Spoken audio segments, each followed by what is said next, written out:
ഞാനീ പറിക്കുന്നതേ വെള്ളക്കാന്താരിയാണേ. ഇത് വേറൊന്നിനും വേണ്ടിയിട്ടല്ല. നമ്മുടെ റൂബിക്കയില്ലേ, അതിനൊരു സിമ്പിൾ റെസിപ്പി ഉണ്ട്. ആർക്കെങ്കിലും അറിയാമോ എന്ന് എനിക്കറിയത്തില്ല. ഞാനെന്തായാലും ഇതിപ്പോഴാണ് കാണുന്നത്. 3 കാന്താരിയാണ് പറിച്ചേക്കുന്നത്. അത് തന്നെ ധാരാളം. നല്ല എരിവുള്ള കാന്താരിയാണ്. അതുകൊണ്ടാണ്. ഇനി വേണ്ടത് 2-3 കറിവേപ്പില, പിന്നെ നമ്മുടെ കാന്താരി, ഇത് നമ്മുടെ റൂബിക്ക. 2-3 ദിവസം ആയത് ഇട്ടിട്ട്, പിന്നെ ഇത് ഇട്ടപ്പോൾ നിറച്ചുണ്ടായിരുന്നു. പിന്നെ ഞാൻ തിന്ന് വന്നപ്പോൾ ഇത്രയേ ഉള്ളൂ. 3 ദിവസം തന്നെ ഇരുന്നത് ഭാഗ്യം. പിന്നെ ഇത് കല്ല്.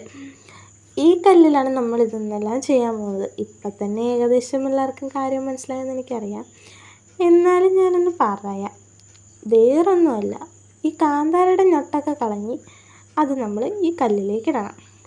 കാന്താരി ഇട്ട് കഴിഞ്ഞാൽ പിന്നെ നമുക്ക് വേണ്ടത് നമ്മുടെ കറിവേപ്പിലയാണ്. അതൊന്ന് നന്നായിട്ട് ഞവടി അതിലേക്ക് ഇടാം. കറിവേപ്പില ഇട്ട് കഴിഞ്ഞാൽ പിന്നെ എന്താ ഉള്ളത്? നമ്മുടെ ലൂബിക്ക. അത് ഞാനിവിടെ പഴുത്തതും പച്ചയും എല്ലാം കൂടെ ഒന്നിച്ചാണ് ഉപ്പിലിട്ട് വെച്ചേക്കുന്നത്. അതിനകത്തുനിന്ന് പഴുത്തത് മാത്രം നോക്കിയെടുക്കുക. പഴുത്ത ലൂബിക്ക ഉപ്പിലിട്ടതിനൊരു പ്രത്യേക ടേസ്റ്റല്ലേ. ആ ഒരു വ്യത്യാസം നമ്മൾ ഈ ഉണ്ടാക്കുന്നതിലുണ്ടാവുമല്ലോ. അതുകൊണ്ടാണ് എടുത്തത്. പിന്നെ ഞാനിതിലൊരു 5 ലൂബിക്ക എടുത്തിട്ടുണ്ട്. പിന്നെന്താ ചെയ്യേണ്ടത്? ഇടിക്കുക. അത്യാവശ്യം നല്ല രീതിക്ക് ഇടിക്കണം. ഞാനിവിടെ ഇടിച്ചേക്കുന്നത് ജസ്റ്റ് ഒന്ന് ചതച്ചെടുത്തേക്കുന്നതേ ഉള്ളൂ. എനിക്ക് കുറച്ചുകൂടി ഇടിച്ച് കഴിഞ്ഞാൽ എനിക്ക് തോന്നുന്നു കുറച്ചുകൂടി ടേസ്റ്റ് അങ്ങ് വരും.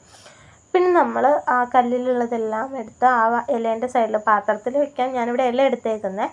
ഇലയുടെ സൈഡിൽ വെക്കുക. ഇടിച്ച് കഴിഞ്ഞത് ഇങ്ങനെയാണ് ഇരിക്കുന്നത്. നല്ല ഭംഗിയായിരുന്നു. അതേപോലെ തന്നെ നല്ല മണവും ഉണ്ടായിരുന്നു ഇതിന്. പിന്നെ നമ്മൾ അടുത്തതായിട്ട് ഇതിലേക്ക് ഇടാൻ പോകുന്നത് പഞ്ചസാര ഇടുമ്പോൾ നിങ്ങൾ ഇതെന്ത് ഇങ്ങനെയൊന്നും ആലോചിക്കേണ്ട. പക്ഷെ ഇതൊരു ടേസ്റ്റാണ് കേട്ടോ. പഞ്ചസാര ഇട്ടെന്ന് സത്യം പറഞ്ഞാൽ അറിയില്ല. പിന്നെ എന്ത് ചെയ്യുക? നന്നായിട്ട് അങ്ങ് ഞവടുക. ഞാനിവിടെ ഒരു 10 മിനിറ്റോളം ഞവടിയിട്ടുണ്ടെന്നാണ് എൻ്റെ ഒരു ഇത്. നന്നായിട്ട് ഇടിച്ചാൽ അത്രത്തോളം ഞവടണ്ട.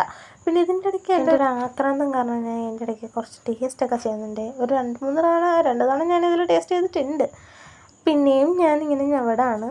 ഞവടും തോറും അതിൻ്റെ ടേസ്റ്റ് ഇറങ്ങും കേട്ടോ. അത് ഭയങ്കര അടിപൊളിയായിട്ട് വരും. അത് ഉറപ്പാണ്. പിന്നെ ഞാൻ ഈ ഞവടി അതെല്ലാം കൂടെ അങ്ങ് തൂത്ത് എടുത്തിട്ട് ഇലയുടെ ഒരു സൈഡിൽ വെച്ചിട്ട് ആ ഞവടി അവിടേക്ക് അമ്മേനെ കൊണ്ട് കുറച്ച് ചോറിടിപ്പിച്ച്. ചോറ് നല്ല ചൂട് ചോറായിരുന്നു. വീഡിയോ കാണുമ്പോൾ തന്നെ നിങ്ങൾക്കറിയാം അതിൽ നിന്ന് ആവി പറക്കുന്നത്. പിന്നെ എനിക്ക് മോര് ഭയങ്കര ഇഷ്ടമാണ്. അപ്പം ഞാൻ മോര് കൂട്ടി കഴിക്കാമെന്നാണ് ഓർത്തേക്കുന്നത്. വെറുതെ കഴിക്കാനും ഭയങ്കര ടേസ്റ്റാട്ടോ. ഞാനതുകൊണ്ട് ഇച്ചിരി മോര് ഒഴിക്കുന്നുണ്ട്. മോര് ഒഴിച്ചിട്ട് പിന്നെന്താ, നന്നായിട്ട് മിക്സ് ചെയ്യുക. ചോറും മോരും കൂടെ നന്നായിട്ട് മിക്സ് ചെയ്തിട്ട് നമ്മുടെ ലൂബിക്ക എടുക്കുക. എന്നിട്ട് നമ്മൾ ചോറിൻ്റെ കൂടെ വെച്ചങ്ങ് കഴിക്കാം. സത്യം പറഞ്ഞാലുണ്ടല്ലോ, ഇത് ഭയങ്കര അടിപൊളിയാണ്. നിങ്ങളൊന്ന് ട്രൈ ചെയ്തിട്ട് ഫീഡ്ബാക്ക് എൻ്റെ അടുത്തൊന്ന് പറയണേ. അപ്പം നമ്മളുടെ വീഡിയോ ഇത്രയേ ഉള്ളൂ. ഇഷ്ടപ്പെട്ടാൽ സബ്സ്ക്രൈബ് ചെയ്യണം, ലൈക്ക് ചെയ്യണം, ഷെയർ ചെയ്യണം. അപ്പോൾ ഓക്കെ, ബൈ.